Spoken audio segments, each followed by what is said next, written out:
सुनीता केजरीवाल जी से सीख लेनी चाहिए मायावती को। 4 बार मुख्यमंत्री रह चुकी हैं वो, और जब जब मुख्यमंत्री बनी तब तक उनके प्रशासनिक क्षमता का लोहा मनवाया उन्होंने। मायावती जी से कंपैरिजन करने की अभी वक्त तो माननीय केजरीवाल जी की भी नहीं हुई।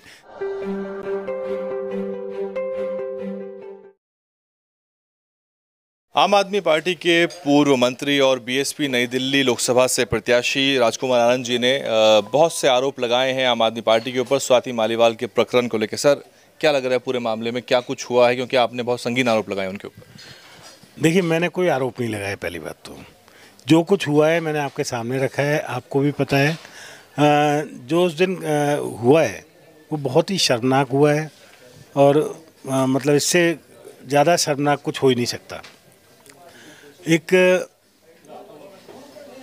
महिला आयोग की जो पूर्व में अध्यक्ष रही हैं, जिन्होंने इतना अच्छा काम किया, उच्च सदन की मेंबर हैं, राज्यसभा, माननीय राज्यसभा सांसद हैं, उनके साथ कहीं छोटी मोटी बस्ती में नहीं हुई ये घटना कि राह चलते किसी ने अनजाने में कुछ कह दिया हो। मुख्यमंत्री आवास पर, मुख्यमंत्री के ड्राइंग रूम में ये घटना हुई, और संजय सिंह ने खुद कंफर्म किया कि हाँ ये घटना हुई। और वहाँ पर खुद मुख्यमंत्री के जो पीएस हैं उन्होंने उनके साथ बदतमीजी की, उनके साथ मारपीट की, गाली गलौज किया, और उसके बाद वो बेचारी थाने गई रोती हुई। थाने में जब वो लिखवा रही थी, किसी व्यक्ति का फ़ोन आता है और फ़ोन पे क्या कुछ समझाया जाता है, समझाया या धमकाया क्या किया जाता है कि वो चली जाती है, कहती है कि मैं बाद में आऊँगी तब लिखवाऊँगी। तो ये सारी की सारी चीज़ें बहुत ही रहस्यमयी है। इस्तीफा आपको क्यों देना पड़ा? वो क्या परिस्थितियां रही थी? क्योंकि आप दलित समाज की नुमाइंदगी कर रहे थे, और वैसे भी रिप्रेजेंटेशन दलित मुस्लिम का है नहीं आम आदमी पार्टी में बड़े पैमाने पे। तो आपने आरोप भी लगाए, पत्र लिखा आपने, एलजी साहब के पास आप गए। क्या जय भीम बोलते हैं वो लगातार, बाबा साहब की तस्वीर उनके ड्राइंग रूम में लगी हुई है।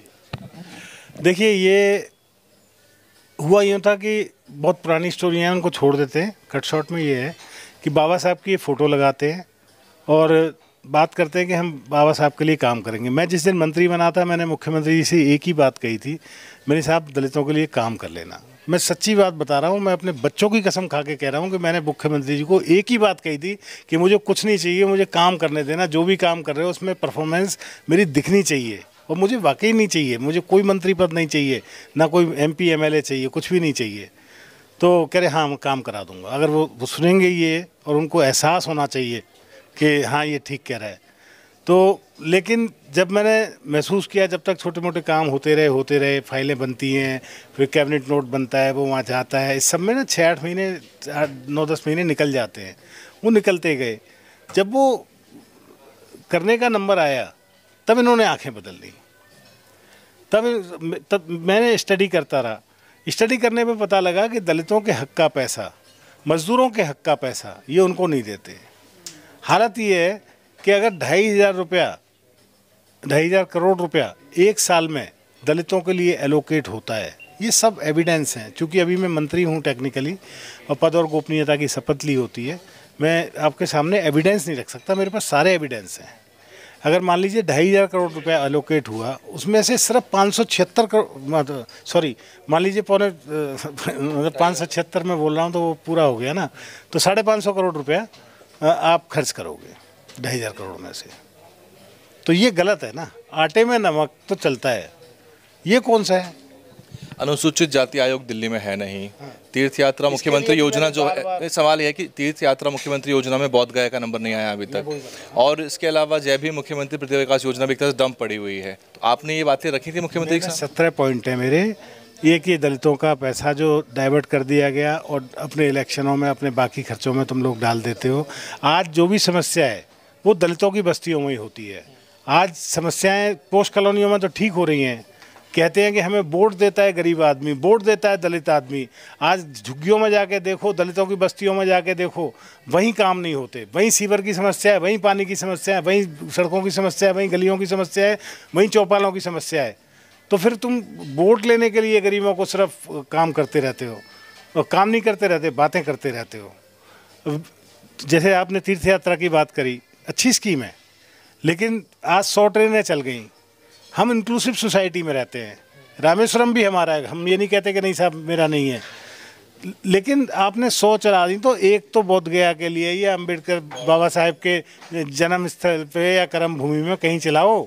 इसके लिए मैंने 1500 कुछ फार्म खुद अपने हाथ से भरवा के मोहर लगा के साइन करके पोर्टल पे जमा करा दिए। पोर्टल पे हैं, ऐसा नहीं मेरे ऑफिस में पड़े हैं, ठीक है। और मुख्यमंत्री से पूछ के मैंने अपनी फेसबुक पर डाला था कि भाई फार्म लेकर आओ, मैं ट्रेन चलवा रहा हूँ। मुख्यमंत्री से बात हो गई है, उसके बाद नहीं चली। तो फिर दलितों का हिस्सा है क्या? कितने की ट्रेन आती है? और ट्रेनों का मैं बताऊंगा आपको, तो जब से ये तीर्थ यात्रा चली है, मैं आज पहली बार बोल रहा हूँ मीडिया पे, ये जब से तीर्थ यात्रा योजना शुरू हुई है तब से 3 इनके वो हैं ठेकेदार वेंडर, उन्हीं को लगातार ठेका मिल रहा है।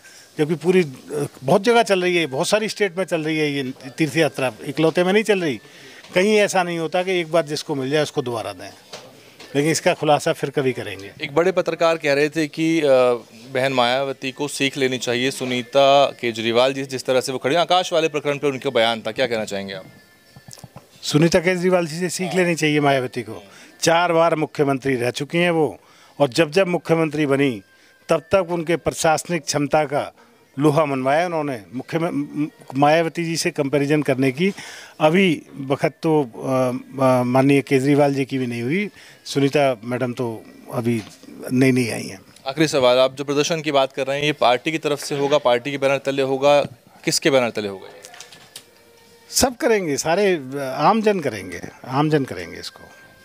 बहुत बहुत शुक्रिया। ये थे आम आदमी पार्टी के पूर्व मंत्री रहे और वर्तमान में नई दिल्ली से बीएसपी के प्रत्याशी हैं। बहुत से मुद्दों पर उन्होंने आरोप लगाए हैं और दलितों के हक अधिकारों के मुद्दे पर उन्होंने अपने मंत्री पद से इस्तीफा दे दिया था।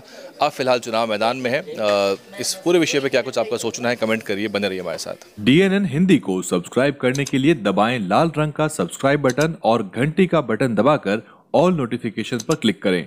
चैनल को जिंदा रखने के लिए नीले रंग का ज्वाइन बटन दबाकर चैनल को आर्थिक सहयोग करें।